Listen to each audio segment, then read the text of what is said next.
It takes exactly 10 seconds to hand a monster a piece of paper that will ruin his life. It takes him exactly 10 minutes to remind you why he's the monster. She didn't scream when she handed the Mafia boss the divorce papers. He didn't yell when he read them. But 10 minutes later, when she walked to the elevator, the keypad went dead. The stairwell locked. The penthouse became a vault. And she realized you don't divorce a king. You just go to war. The manila envelope sat on the mahogany desk like a loaded gun. Claire stared at it. She traced the frayed edge of the paper with a fingernail bitten down to the quick. Outside the floor-to-ceiling windows, the Chicago skyline was a smear of grey and bruised purple, the rain streaking the glass in relentless heavy sheets. The penthouse was silent. It was always silent. A $60 million tomb suspended 80 floors above a city that her husband owned. She heard the heavy thud of the front doors opening.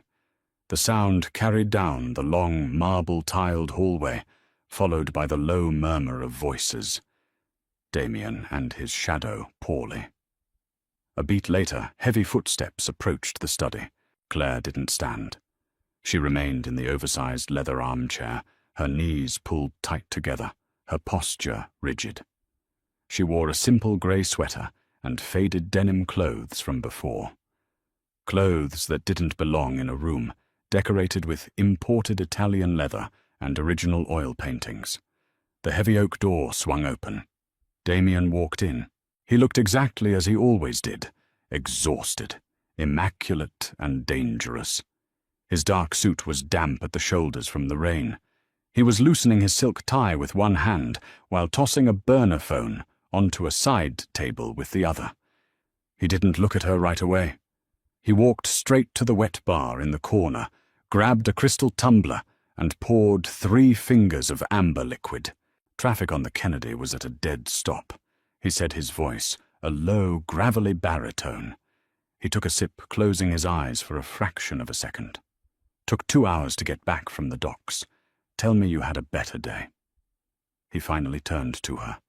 His eyes, a pale, washed-out blue, caught the dim light of the desk lamp. They dropped from her face to the manila envelope resting in the center of his immaculate blotter. Damien paused. The glass in his hand went perfectly still. He didn't ask what it was. A man who survived 3 assassination attempts and 2 federal indictments didn't ask stupid questions. He walked around the desk, his movements slow, deliberate. He set his drink down. The clink of crystal against wood sounded like a gunshot in the quiet room. He picked up the envelope. He slid his thumb under the flap, breaking the thin seal, and pulled out the crisp white documents. Claire stopped breathing. She watched his eyes track across the black ink. She waited for the explosion. She waited for the glass to shatter, for the heavy oak desk to be flipped, for the roaring fury that kept the entire Midwestern underworld awake at night. Nothing happened. Damien read the first page, then the second. His face was a mask of cold, terrifying stone. A muscle in his jaw feathered. Once. Twice. He placed the papers back on the desk, aligning them perfectly with the edge of the leather blotter. He picked up his drink, took another slow sip, and leaned against the edge of the mahogany wood, crossing his ankles. "Irreconcilable differences," he murmured. The words tasted flat in the heavy air. "Yes," Claire said. Her voice cracked. She cleared her throat, hating the weakness, and forced herself to meet his gaze.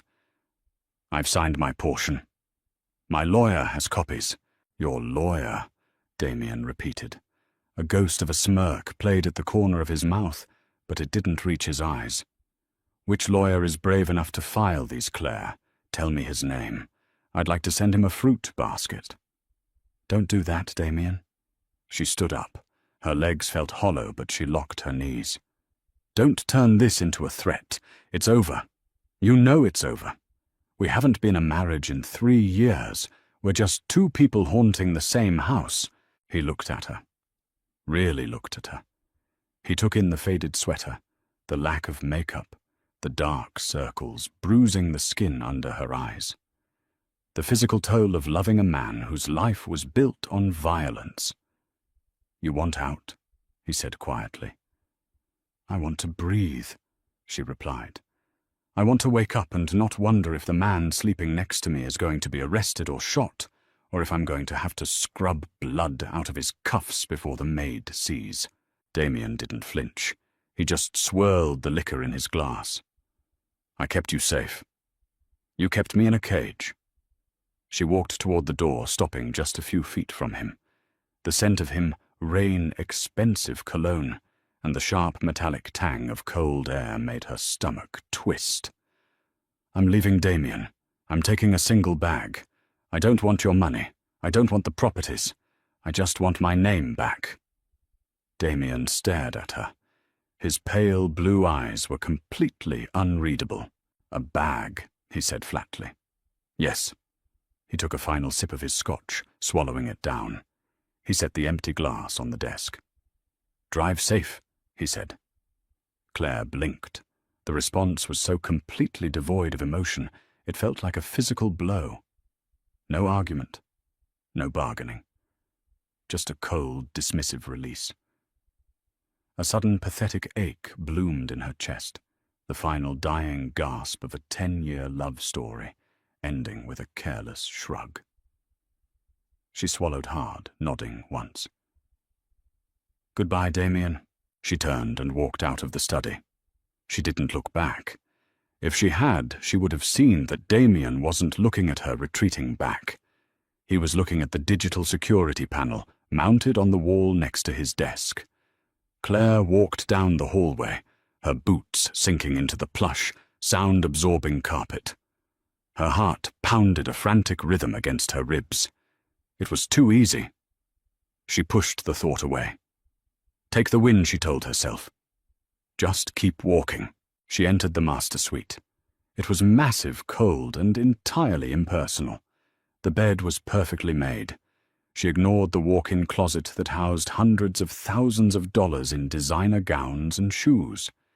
Instead, she went to the small leather duffel bag she had packed hours ago, tucked behind a heavy velvet armchair. It held 2 pairs of jeans, a few shirts, her passport, and $3,000 in cash she had been siphoning from grocery runs for 6 months. She slung the strap over her shoulder. It was heavy, but it felt like the lightest thing she had carried in a decade. She walked out of the bedroom, bypassing the massive living room with its panoramic view of the storm outside. She headed straight for the private foyer. The penthouse took up the entire top floor, accessible only by a private elevator that required a thumbprint and a 6-digit code. Claire stepped up to the brushed steel panel. She pressed her thumb to the glass reader. Beep. The small LED screen flashed green. She typed in her code. 140988. Nothing happened. Claire frowned. She wiped her thumb on her sweater and pressed it to the glass again. Green light. She punched the numbers in harder. The screen blinked. Then the green light shifted to a hard, solid crimson. Access denied. A cold prickle of dread started at the base of her neck. She pressed the glass again. Access denied. System glitch, she muttered out loud, though her voice shook. She turned away from the elevator and walked briskly toward the fire exit at the end of the hall. By city ordinance, it couldn't be locked from the inside. She reached the heavy steel door. She grabbed the crash bar and leaned her weight into it. It didn't move. Claire shoved harder, her boots slipping slightly on the polished marble floor. "Come on!" she hissed. She hit the metal bar with the heel of her hand. The heavy, immovable dullness of solid steel echoed back at her. She looked up. Above the doorframe, a thick, rectangular magnetic lock was bolted to the metal. A small, unblinking red light glowed ominously in the dim hallway. Engaged. The air in her lungs felt suddenly thin. She turned around. The silence of the penthouse pressed in on her, heavy and suffocating. It wasn't a glitch. The building's security system was hardwired into the mainframe, controlled exclusively by the panel in Damien's study. 10 minutes. It had been exactly 10 minutes since she handed him the papers. Her hand started to shake. The fear she had kept suppressed for weeks bubbled up, acidic and sharp, but it was quickly swallowed by a sudden, blinding surge of anger. The audacity. The absolute, arrogant control. She dropped her duffel bag on the floor. It hit the marble with a heavy thud. Claire marched back down the hallway, her boots clicking loudly now, entirely devoid of hesitation. She crossed the living room, ignoring the storm raging against the glass, and headed straight back to the heavy oak doors of the study. They were closed. She didn't knock. She grabbed the brass handle, turned it, and shoved the door open. Damien hadn't moved. He was still standing by the desk, leaning against the edge, ankles crossed. He had poured himself a second drink. The manila envelope was still sitting perfectly square on the leather blotter. He looked up as she stormed in. His expression was completely blank.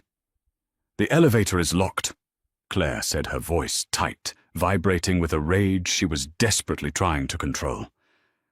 "I know," Damien said. He took a sip of his scotch. "The fire escape is sealed." "I know. Unlock the doors, Damien." He looked at the amber liquid in his glass, watching the way the desk lamp refracted through the crystal. "No." The single syllable hung in the air, heavy and absolute. Claire stared at him. She felt the blood rushing in her ears. "You can't do this. You can't just lock me in here." "I just did." Damien finally looked at her. His eyes were no longer washed out. They were dark, focused, and terrifyingly clear. "You handed me a piece of paper, Claire. A piece of paper that says you want to dissolve a legal contract. That's fine. The lawyers can fight over the assets, but you are not walking out that door." "That is kidnapping." Damien let out a short, cynical bark of laughter. It was a harsh, scraping sound. "Kidnapping, Claire, look around. You're in your own home. The storm outside is severe. The system automatically locked down for our safety. A tragic malfunction." "Stop it!" Claire yelled. The sudden volume of her own voice shocked her, but she didn't care. She crossed the room, stopping inches from him. She could smell the scotch on his breath, see the faint stubble on his jaw. "Stop talking to me like I'm one of your soldiers. I am your wife." "Exactly." Damien's voice dropped, dropping an octave, losing the cynical edge, and replacing it with something infinitely more dangerous. "You are my wife. Mine. You don't get to just pack a bag and take an Uber to a motel in the suburbs. You don't get to resign from this life. I am drowning in this life." She pointed a trembling finger at the desk. "You think I want to leave?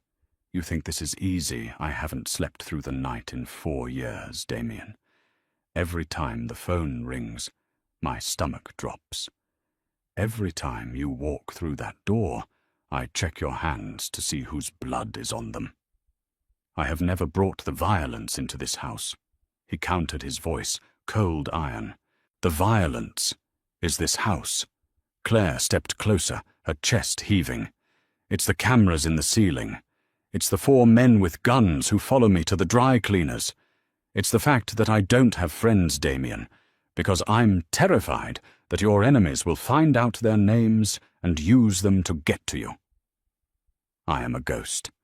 I live in a $60 million graveyard." Damien's jaw tightened. He set the glass down. Slowly, he uncrossed his arms and stood up to his full height. He was a head taller than her broad, and imposing a physical reality of the threat he posed to the rest of the world. He stepped into her space. Claire didn't back away. "You think the outside world is safer?" he asked quietly, his voice a low rumble.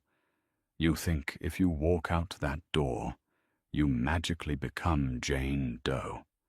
You think the Russians forget who you are. You think the feds delete your file. I'll disappear. You can't. He reached up. Claire flinched a microscopic twitch, but she forced herself to stand still.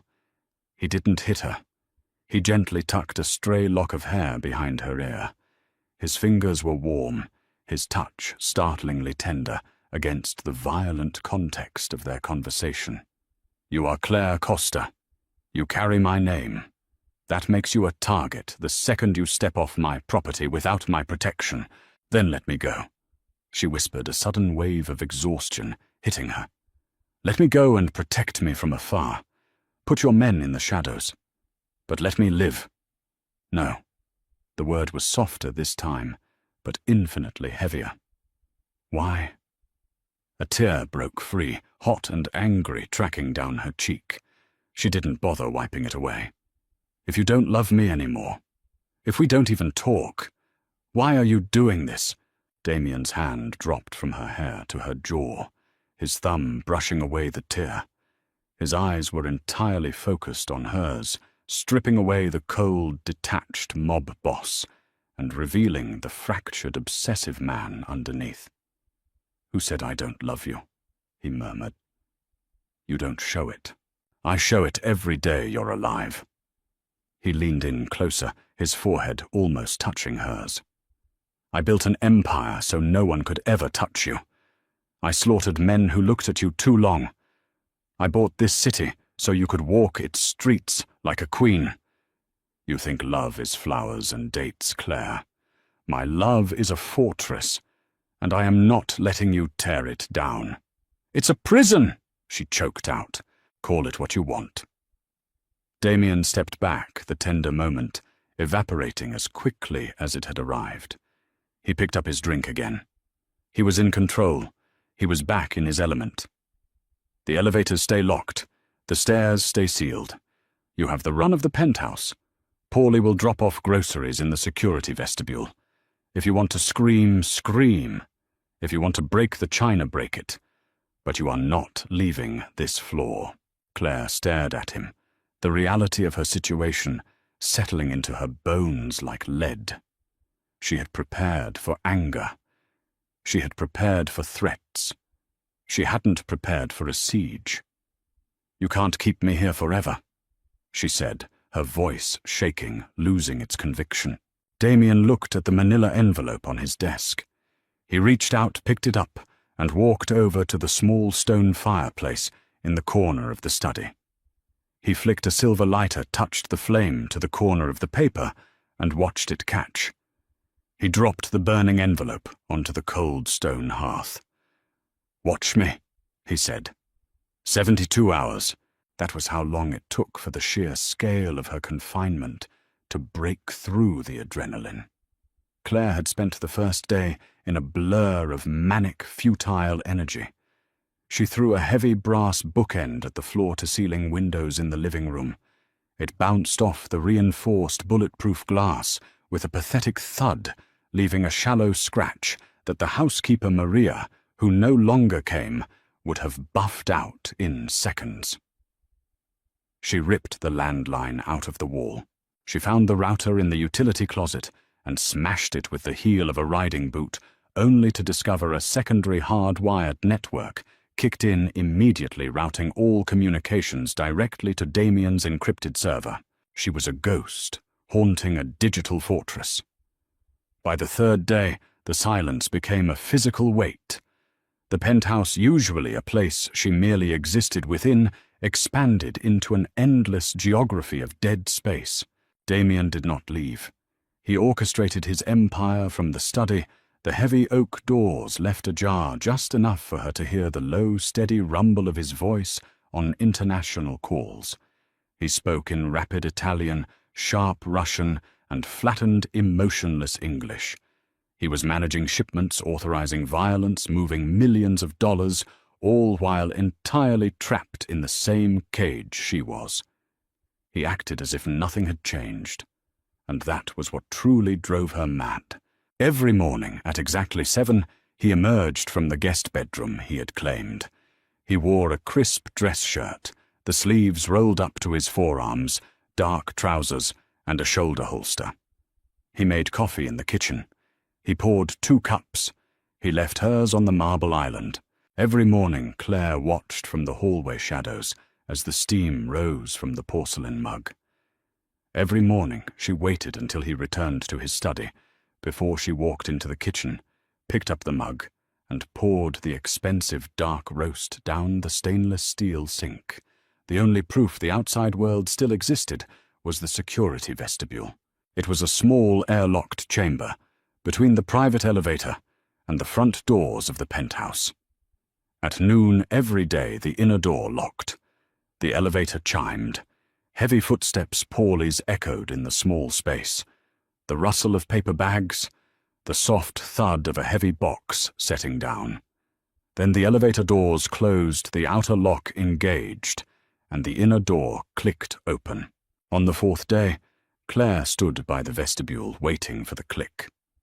When it sounded, she opened the door. 3 brown paper bags sat on the floor. Groceries. The staples she usually bought alongside things she never asked for. Fresh peonies. A box of truffles from a shop in the Gold Coast. She stared at the flowers. Their bright pink petals looked obscenely cheerful against the cold grey slate of the floor. Damien appeared at the end of the hall. He didn't say a word. He just stood there, a shadow against the recessed lighting, watching her. Claire bent down. She picked up the bags with the bread, the milk, the produce. She left the flowers and the chocolate on the floor. She walked past him to the kitchen, her shoulder grazing his chest, and began putting the food away.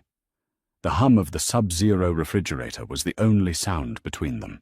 The Greeks are demanding a higher percentage on the port shipments, Damien said, his voice casual, as if he were discussing the weather. He leaned against the island, watching her aggressively shove a carton of eggs onto a shelf. I told them if they halt the cargo, I'll sink their barges in the channel. Claire slammed the refrigerator door. She turned to him, gripping the edge of the marble counter until her knuckles turned white. I don't care about the Greeks, Damien, she said, her voice a low, raspy hiss. I don't care about the port. I don't care about your money. You used to listen, he noted. I used to think you were just a businessman with rough edges, she shot back. I was 22 and stupid. Now I know you're just a thug in a $5,000 suit. A muscle twitched in his jaw. The insult landed, but he absorbed it, his face smoothing over into that terrifying blank mask. Dinner is at 8, he said. I'd rather eat glass.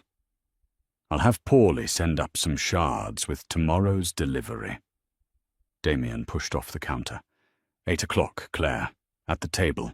He walked away. Claire stood in the kitchen, her chest heaving, fighting the sudden childish urge to scream until her throat bled. She didn't. She waited until 8 o'clock, took a plate of cold cuts, and locked herself in the master bathroom.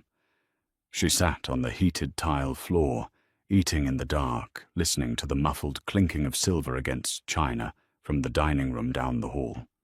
He was eating alone, at a table built for 12. She was eating on a bathroom floor. The attrition was mutual. They were both bleeding out. He was just pretending he didn't feel the wound. The illusion of total control cracked on the 8th day. It happened at 2:14 a.m. Claire was awake. Sleep had become a fractured, elusive thing. She lay in the center of the massive, king-sized bed, staring at the shadows playing across the vaulted ceiling. Outside the city was unnervingly quiet, a thick layer of fog rolling off Lake Michigan and swallowing the skyscrapers below them. Then the low hum of the penthouse's HVAC system abruptly died. The silence that followed was absolute. It was a heavy, suffocating vacuum. A second later, the digital clock on the nightstand went black. The ambient light from the hallway vanished. Power outage. Claire sat up, pulling the duvet to her chest. The building had 3 redundant backup generators. They were supposed to kick in seamlessly within a millisecond of grid failure. 10 seconds passed. The dark remained absolute. A mechanical clank echoed through the walls. It was heavy metallic and deep within the building's core. The magnetic locks. When the system lost all auxiliary power, the fire safety protocols demanded the magnetic locks disengage. The cage door was open. Claire threw off the covers. Her bare feet hit the cold hardwood. She didn't grab her bag. She didn't grab shoes. She just moved, driven by pure, unadulterated instinct. She bolted out of the master suite, navigating the pitch-black hallway by memory, running her hand along the silk wallpaper to keep her bearings. She reached the foyer. The heavy steel fire door at the end of the hall was a darker rectangle against the gloom. She slammed her hands against the crash bar. It gave. The door creaked open, spilling the stale, dusty air of the concrete stairwell into the luxurious hallway. She had done it. She was out. A hand clamped over her mouth. Claire screamed against a leather-gloved palm, her limbs thrashing violently. A solid, immovable arm wrapped around her waist, lifting her off her feet. She kicked back her bare heel, connecting with a solid shin, but the body behind her didn't even flinch. "Quiet," a voice hissed in her ear. "Damien." He dropped her to the floor instantly, pushing her against the wall behind a thick marble pillar. She gasped for air, her heart hammering wildly against her ribs. He was wearing dark tactical pants and a black t-shirt. Even in the dark, she could see the dull matte finish of the suppressed pistol in his right hand. "They cut the hard lines in the basement," Damien whispered, his voice barely a breath. He wasn't looking at her. His eyes were scanning the open fire door. "Generators are dead. It's an inside job. Someone gave them the schematic." "Who?" Claire breathed terror instantly, overriding her anger. "Doesn't matter right now." Damien reached into the waistband of his pants, pulled out a smaller compact handgun, and shoved it into her hands. The metal was heavy and freezing cold. "Safety is off. Point and pull. If anyone comes through that door who isn't me, you empty the magazine into their chest. Do you understand?" "Damien, I can't." "Do you understand me, Claire?" His pale eyes locked onto hers in the gloom. There was no husband looking at her now. It was the apex predator cornered in his den. "Yes," she whispered. He didn't wait.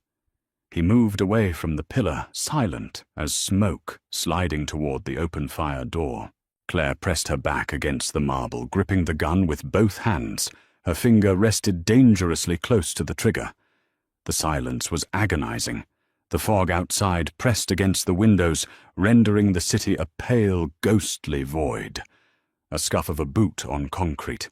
Not Damien's. It came from the stairwell. Slow, methodical.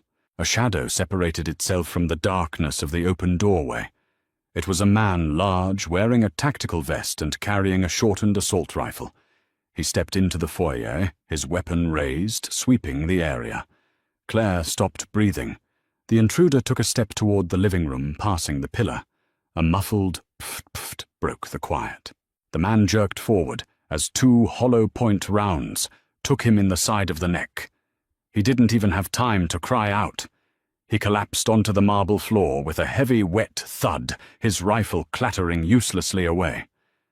Damien stepped out from the shadows of the stairwell. He didn't check the body. He immediately pivoted, aiming his weapon up the concrete stairs.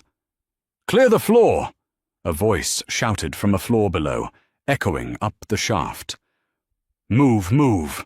Back to the study, Damien ordered, grabbing Claire by the bicep and hauling her up. "Now!" They ran. Behind them, the stairwell erupted in chaos.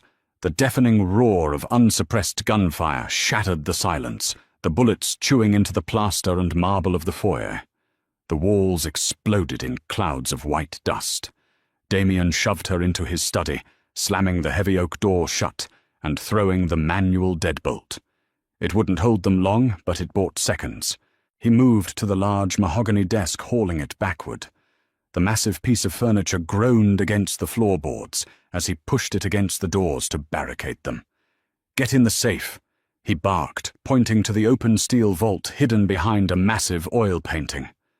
"I'm not leaving you out here," she said, her voice shaking. "Get in the damn safe, Claire." The oak doors shuddered violently as something heavy slammed against them from the hallway. "No," she yelled back. She raised the small handgun, aiming it directly at the door. "You said we're in this together. Prove it." Damien looked at her. For a fraction of a second, surprise flickered across his face. Then the oak doors splintered inward, the heavy wood groaning under the force of a battering ram, and the world dissolved into noise and fire. The gunfight lasted less than 60 seconds, but it felt like hours. The oak doors gave way. The desk pushed back a foot, leaving a gap just wide enough for a man to slip through. The first intruder tried. Damien shot him through the wood before he even crossed the threshold. The second man was smarter. He threw a flashbang through the gap.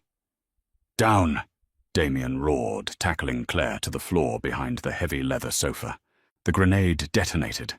A blinding flash of magnesium-white light seared Claire's retinas, followed instantly by a concussive boom that sucked the air from her lungs and left a high-pitched, agonizing ring in her ears. Disoriented coughing through the acrid smoke, she felt Damien move.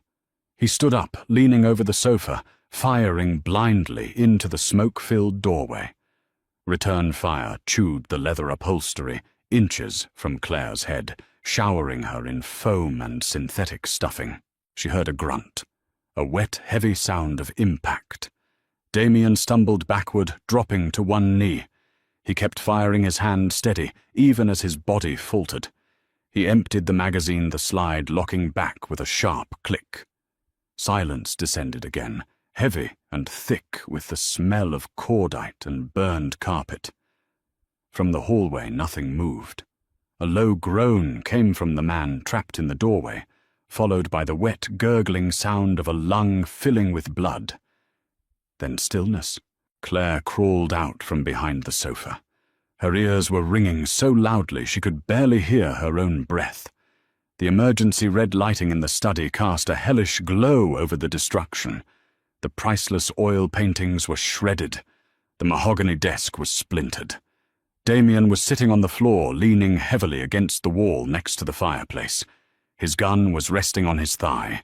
His left hand was clamped tightly over his right side, just beneath the ribs. Thick, dark blood was seeping between his fingers, staining the pristine white of his shirt. Claire froze. The pistol in her own hand suddenly felt like a lead weight. This was it. The door was broken. The men in the hall were dead. Damien was bleeding out on the floor. All she had to do was drop the gun, walk out, and take the stairs. She had $3,000 in her bag. She could vanish into the fog before the police even figured out how to bypass the street-level gates. Damien looked up at her. His face was pale, sheened with cold sweat, but his eyes were clear. He read the hesitation in her posture. He read the calculation in her eyes. He didn't ask for help. He didn't beg. He simply leaned his head back against the wall, closing his eyes, and exhaled a long, ragged breath. "Go," he rasped. The word hit her harder than the physical blow of the blast. Claire stared at the open doorway. Freedom was right there. It smelled like gunpowder and copper, but it was real. She took a step toward the hall. Damien let out a low, involuntary hiss of pain, pressing his hand harder against his ribs. Claire stopped. She closed her eyes, cursing herself, cursing the twisted, complicated knots in her chest that bound her to a man she desperately wanted to hate. 10 years. 10 years of holding his hand in the dark. 10 years of knowing the exact shape of the scar on his chin and the way he took his coffee. You can hate the monster, but what happens when you're the only one who knows how to keep the monster breathing? She threw the gun onto the ruined sofa. She dropped to her knees beside him. "Move your hand." Damien opened his eyes. Surprise, genuine and unmasked, softened the hard lines of his face. "Claire." "Shut up and move your hand." She snapped her hands, shaking, as she ripped the fabric of his shirt open, popping the buttons. The wound was ugly. A ragged, dark hole just above his hip bone. It was bleeding sluggishly, a thick arterial flow that was terrifyingly steady. "It's a through and through," Damien grunted, his teeth gritted. "Missed the liver, I think." "You think?" Claire pressed her palms directly against the wound, applying brutal, heavy pressure. Damien's entire body went rigid, a choked gasp escaping his lips. His free hand shot out, grabbing her wrist with crushing force, his survival instincts fighting her help. "Let go!" she commanded, glaring down at him. He stared at her, his chest heaving, his grip on her wrist bruising. Slowly, agonizingly, his fingers uncurled. He let his hand drop to the floor. He was surrendering to her. "In the safe," he whispered, his head lolling slightly to the side. "Bottom drawer. Trauma kit."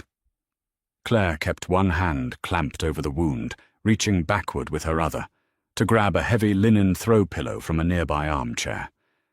She shoved it hard against his side. "Hold this. Press it hard." He weakly placed his hand over the pillow. Claire scrambled to the open safe.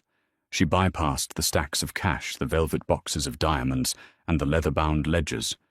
She found the black canvas bag at the bottom, dragged it out, and brought it back to him. She ripped open the zipper. Inside were combat-grade medical supplies, Kellogg's gauze pressure bandages, surgical staples, saline. The toolkit of a man who fully expected to bleed in his own home.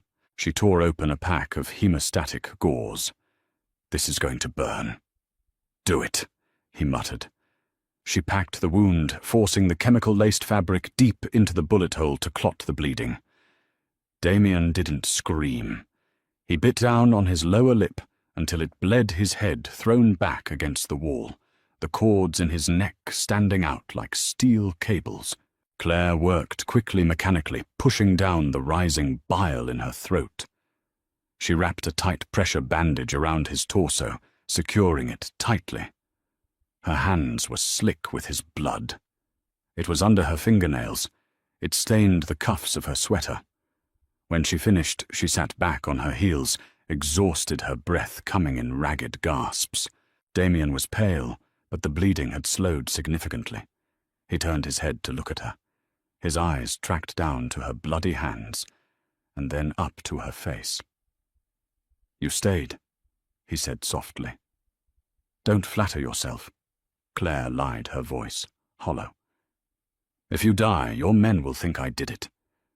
"I wouldn't make it to the lobby." Damien didn't argue.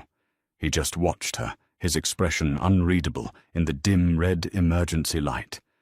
He reached out slowly, his large, calloused hand hovering in the air, before gently wrapping around her bloody fingers. "Thank you," he said. Claire stared at their joined hands. The blood on his palm mixed with the blood on hers. It felt like a sick, twisted parody of a wedding vow. She tried to pull her hand away, but his grip, though weak, was relentless. "The power will be back in 10 minutes, Damien whispered, closing his eyes again, his thumb lightly stroking her knuckles. "My men are already on their way up. The lockdown will re-engage." He was telling her that her window was closing. The cage was about to be locked again. Claire looked at the shattered doorway, at the bodies in the hall, and finally down at the broken, bleeding king of the Chicago underworld, who refused to let her go. She didn't run. She sat on the floor among the ruins of her gilded cage, covered in his blood, and waited for the locks to click. The power returned with a deafening mechanical hum. The emergency red lighting flickered and died, replaced instantly by the harsh, unforgiving glare of the halogen track lights in the hallway. The sudden brightness was violent. It stripped away the shadows, exposing the carnage in high definition. The heavy oak doors were splintered wood and twisted hinges. The antique Persian rug was soaked in a dark, spreading stain, and the silence was broken by the sharp electronic chirp of the security system rebooting. The heavy steel fire doors at the end of the hall slammed shut. The magnetic locks engaged with a heavy final clack. The cage was sealed. A minute later, the private elevator chimed. Claire flinched, pulling her knees to her chest where she sat on the floor beside Damien. She didn't reach for the gun. She didn't have the energy. She just stared at the elevator doors. They slid open, and 4 men poured out, weapons drawn, sweeping the foyer with ruthless efficiency. Paulie was in the lead. He wore a rumpled trench coat over pajamas, his face a tight mask of lethal focus.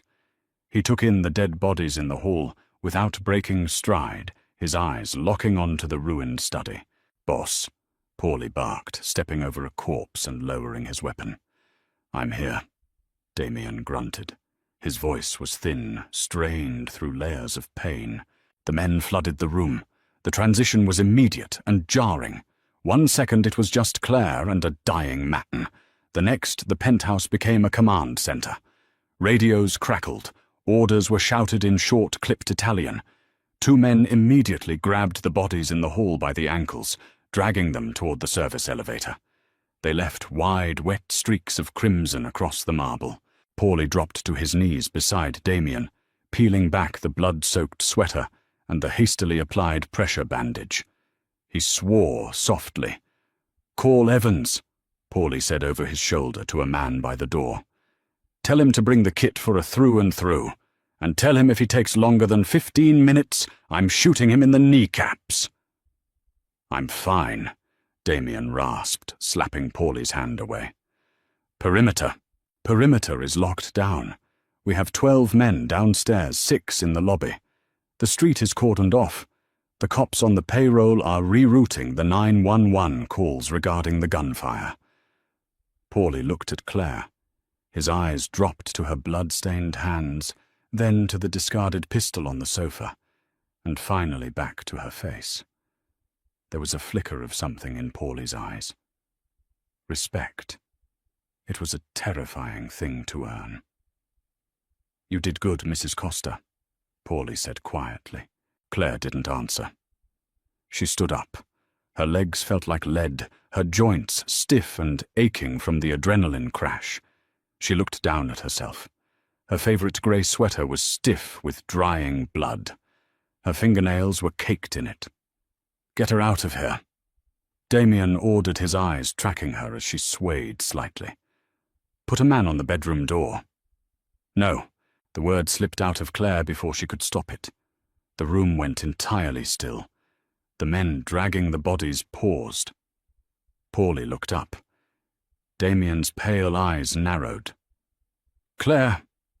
Damien warned, the steel returning to his voice despite his blood loss. "Go to the bedroom. Let them work. I am not sitting in a bedroom while strangers scrub my husband's blood out of the floorboards," she said. Her voice was terrifyingly calm.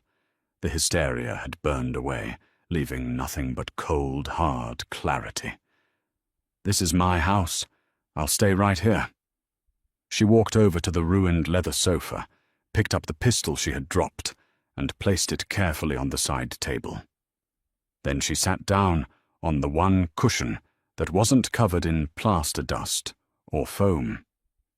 She crossed her legs. Damien stared at her. He didn't argue.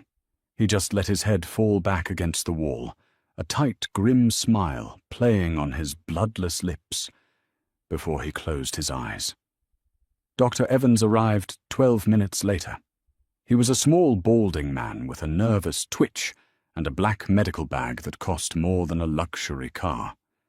He didn't ask questions. He didn't ask why there was a bullet hole in the wall, or why the air smelled like cordite. He knelt beside Damien on the floor. "I need him on the desk, or a table." "He stays on the floor," Claire said from the sofa. "If you move him, he'll bleed out faster. Work there." Evans blinked, looking at Claire, then to Paulie for confirmation. Paulie nodded once. For the next hour, Claire watched. She watched as Evans injected local anesthetic directly into the ragged wound. She watched as he irrigated the tissue with saline, flushing out fragments of the hollow point, round and torn fabric. She watched Damien bite down on a leather belt, his body rigid sweat pouring down his face as the doctor sutured the torn muscle and skin. She didn't look away. She didn't flinch. Down the hall, the sounds of cleanup continued. The heavy slosh of mop buckets, the sharp chemical sting of industrial bleach masking the copper scent of blood, the heavy thud of bodies being rolled into thick plastic tarp. It was a machine, a well-oiled, terrifying machine designed to erase violence as quickly as it was committed. She had lived adjacent to this machine for 10 years. She had spent a decade pretending it didn't exist, willfully ignoring the late-night phone calls and the sudden disappearances. She wasn't ignoring it anymore. She was sitting in the middle of the gears. When Evans finished, he taped a heavy gauze pad over Damien's side. He left antibiotics, painkillers, and a list of instructions that Paulie shoved into his pocket. "He needs rest," Evans muttered, packing his bag. "If the fever spikes, call me. Otherwise, I don't want to see him for a week." Paulie escorted the doctor out. 2 men helped Damien off the floor. He grunted his face, turning an ashen grey, but he refused to let them carry him. He leaned heavily on one of the soldiers, limping toward the hallway. He stopped in front of the sofa.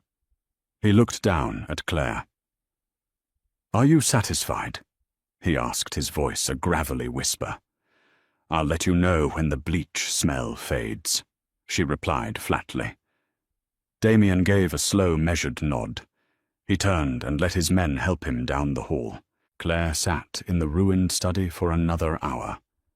She watched the men finish scrubbing the floor. She watched them carry out the splintered remains of the heavy oak doors. When the room was finally empty, stripped of everything but the desk, the sofa, and the lingering smell of chemicals, she stood up. She walked to the bathroom. She turned on the shower, the water scalding hot. She stepped in, fully clothed. She stood under the spray for a long time, watching the water turn pink, then red, then clear as it circled the drain. She had tried to leave. She had failed. And in failing, she had accidentally unlocked a door inside herself that she could never close again. 3 days later, the penthouse was a fortress, holding its breath. New oak doors had been installed in the study. The Persian rug was gone, replaced by a dark, austere hardwood floor. The bullet holes in the walls had been spackled and painted. To an outsider, the violence had never happened, but the atmosphere inside the $60 million tomb had shifted fundamentally. Damien didn't stay in bed. Against Evans's strict orders, he was back in his study by the second morning. He sat rigidly in his leather chair, a glass of water, replacing his usual Scotch-popping prescription painkillers with the mechanical regularity of a clock ticking. He was hunting. The attack wasn't a random hit. The attackers had bypassed the street-level security, disabled the hardwired generators in the sub-basement, and known exactly which fire exit to breach. They had the building schematics. They had the patrol schedules. Someone inside Damien's inner circle had sold him to the wolves. Claire did not return to her routine. She didn't retreat to the living room with a book. She didn't ignore the low murmurs of men in dark suits, coming and going. Instead, she dragged a high-backed reading chair from the library and placed it in the corner of the study. Damien hadn't stopped her. When she first carried the heavy chair into the room, Paulie had moved to intercept her, but Damien had raised a single bandaged hand. Let her stay. So she stayed. She sat in the corner, her legs crossed, a cup of black coffee in her hands, and she watched the king dismantle his own court. It wasn't the Greeks, Damien said on the third afternoon. He was staring at a corkboard Paulie had wheeled in, covered in photographs and red string. The Greeks are brutal, but they're not surgical. This was surgical. This was an assassination. The Russians, Paulie suggested, leaning against the doorframe. No. Damien shifted in his chair, a wince tight in his jaw. The Russians would have sent 20 men, not 4. They would have burned the building down. This was someone who wanted me dead, but wanted the infrastructure intact. Someone who wanted to take over. Claire took a sip of her coffee. Who has the security codes for the sub-basement? Both men stopped. They turned to look at her. It was the first time she had spoken during their strategy sessions. Paulie looked uncomfortable. Damien's eyes, however, sharpened. 3 people, Damien said slowly. Me, Paulie, and Thomas. Thomas, Claire repeated. Thomas was the head of physical security, a former Marine, cold, efficient, entirely humorless. He had been with Damien for 5 years. He was the one who oversaw the guards that trailed Claire to the grocery store. Thomas is loyal, Paulie said defensively. He took a bullet for you in Detroit, boss. Loyalty has an expiration date, Paulie, Damien murmured, leaning back in his chair, his eyes fixed on Claire. Usually around the time weakness is perceived. You weren't weak, Paulie argued. I wasn't focused. Damien's pale eyes didn't leave Claire's face.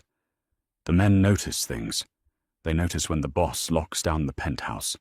They notice when the wife stops leaving the floor. They notice when the domestic staff is dismissed. Thomas saw a distraction. He saw a man fighting a war inside his own house, and he decided to open the gates to an outside buyer. Claire felt a cold shiver run down her spine. Because of me. The realization hit her with the force of a physical blow.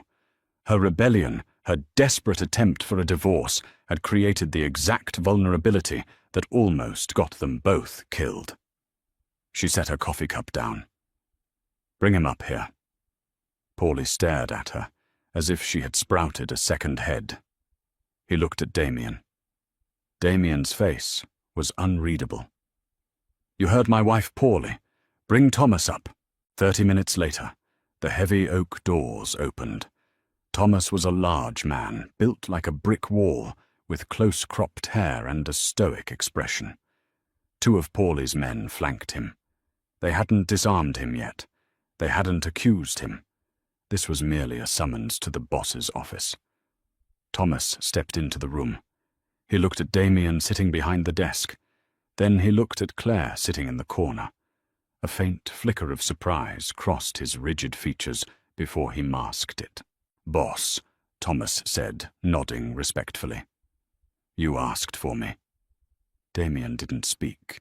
He reached into his desk drawer and pulled out the manila envelope, the one with the burn mark on the corner, the divorce papers. He tossed it onto the desk. It landed with a soft smack. My wife and I have been having a disagreement, Damien said, his voice eerily calm. It's caused some tension in the household. I'm sure you noticed. Thomas stood perfectly still. It's not my place to notice your personal life, sir. But you do. Damien leaned forward, resting his elbows on the desk, ignoring the pain in his side. Because your job is to secure this perimeter. To know every variable. And a distracted boss is a massive variable. I secure the perimeter, sir. The perimeter holds. It didn't hold 3 nights ago, Thomas. That was a coordinated breach. They hit the grid. It was an anomaly. An anomaly, Damien smiled. It was a terrifying, hollow thing. Paulie pulled the access logs for the sub-basement server. The physical logs, not the digital ones. The digital logs were wiped during the blackout. But the physical keypad on the server room door has a memory chip. It registers every key press. Thomas's jaw tightened. Just a fraction. A microscopic shift in the muscles of his neck. Claire saw it. She didn't look away. Your code, Thomas, Damien said softly. entered 2 hours before the blackout. You went down there. You wired a bypass to the generator logic board. When the grid dropped, the generators didn't fire because you told them not to. Sir, I was conducting a routine check. Who paid you? Damien cut him off. The false calm vanished, replaced by the roaring absolute authority of the Mafia Don. The temperature in the room plummeted. Thomas realized he was trapped. He looked at the 2 men flanking him. He calculated the distance to the door. He calculated the draw speed of his weapon. "Don't," Paulie warned, stepping into the room and drawing his own sidearm in a fluid, blindingly fast motion, aiming it directly at the back of Thomas's head. Thomas slowly raised his hands, surrendering to the inevitable. He didn't look at Damien. He looked at Claire. The stoic, respectful guard was gone. The eyes that stared back at her were filled with pure, cynical disgust. "You want to know who paid me?" Thomas sneered. "The Moretti family. They saw blood in the water. They knew Costa was losing his edge. He's been losing it for a year." "Watch your mouth," Paulie snapped. "He's soft." Thomas spat, his voice echoing in the quiet study. He pointed a thick finger at Claire. "He built an empire, and he's letting it rot because he's obsessed with a woman who hates his guts. You lock her in here. You put half your detail on watching her so she doesn't run away. You're a joke, Damien. The whole city knows it. You're not a boss anymore. You're just a desperate husband." The silence that followed was suffocating. Every word Thomas spoke was a nail hammered into the coffin of Claire's guilt. He was right. Damien's obsession with her had blinded him. Her hatred of him had weakened him. They were a poison killing each other, and it was spilling out into the streets. Damien didn't yell. He didn't grab his gun. He looked at Thomas with an expression of profound, chilling emptiness. "Take him down to the docks," Damien told Paulie. His voice was a flat line. "Understood." And Paulie, "Yeah, boss. Make sure he has a long time to think about his career choices before he goes in the water." Thomas didn't beg. He knew the rules. He just maintained his glare on Claire as Paulie's men dragged him backward out of the study. The heavy oak doors clicked shut, sealing the room once again.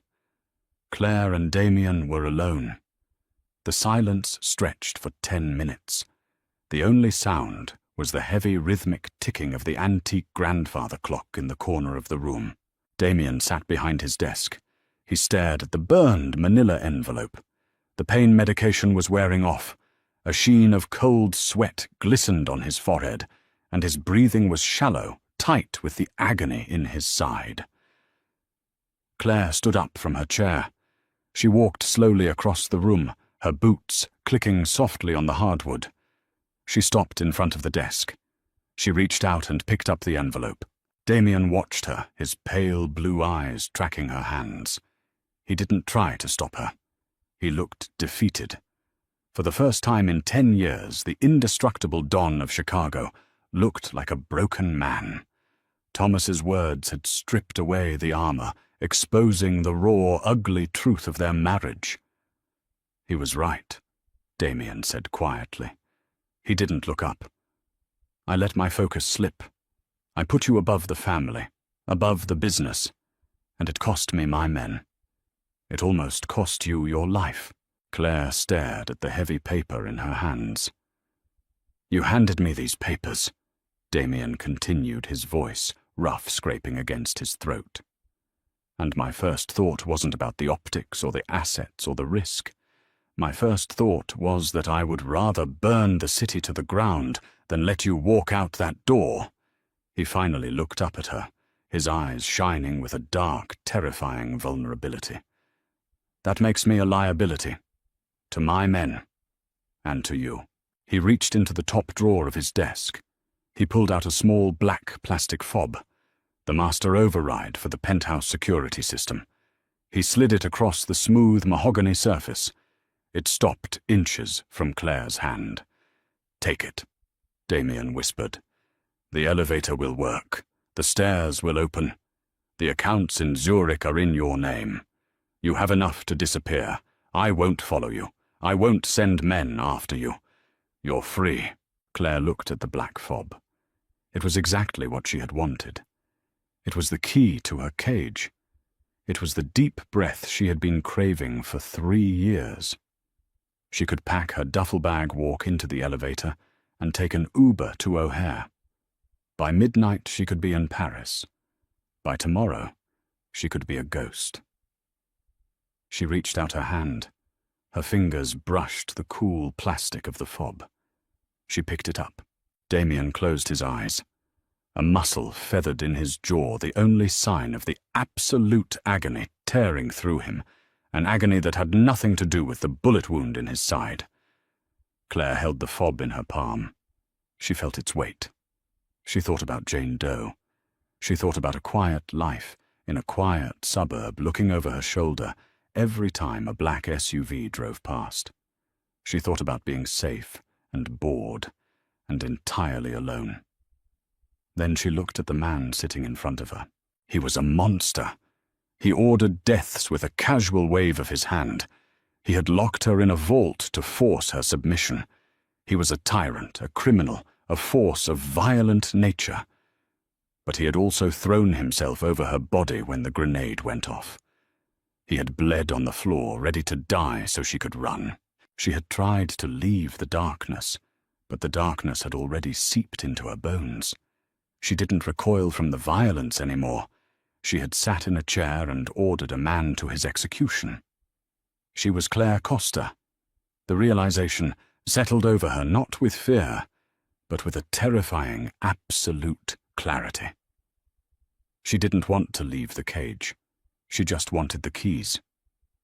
Claire tossed the black fob. It didn't go into her pocket.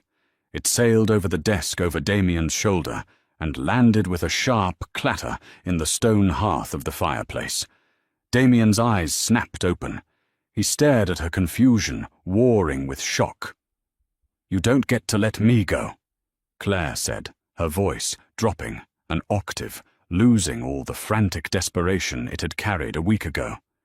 It was smooth, cold. It sounded exactly like his. "Claire, shut up," she commanded. Damien's mouth clicked shut. She placed her hands flat on the desk, leaning in close, forcing him to meet her gaze. Thomas was right about one thing. You are losing your edge.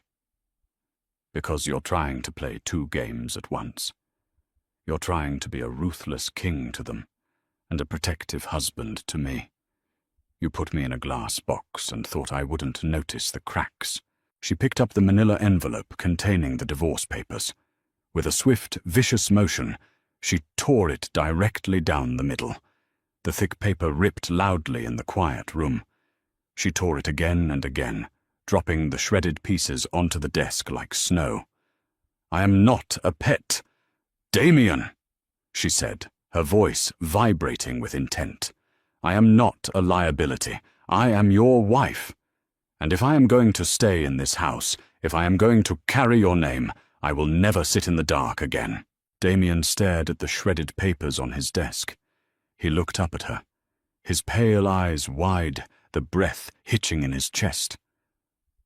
"What are you saying?" he whispered. "I'm saying the cage is gone," Claire told him, stepping around the desk. She stood beside his chair. She reached down her fingers, grazing his jawline, forcing him to look up into her eyes. No more locked doors. No more secrets. If you go to war, I know the battle plans. If someone betrays us, I sign the order with you. She leaned in her lips, inches from his ear, her voice a silken threat. "You want me to be a Costa? Then treat me like a Costa. I am your equal. I am your partner. And if you ever try to lock me in a room again for my own good, I won't hand you divorce papers. I will put a bullet in your other side." She pulled back.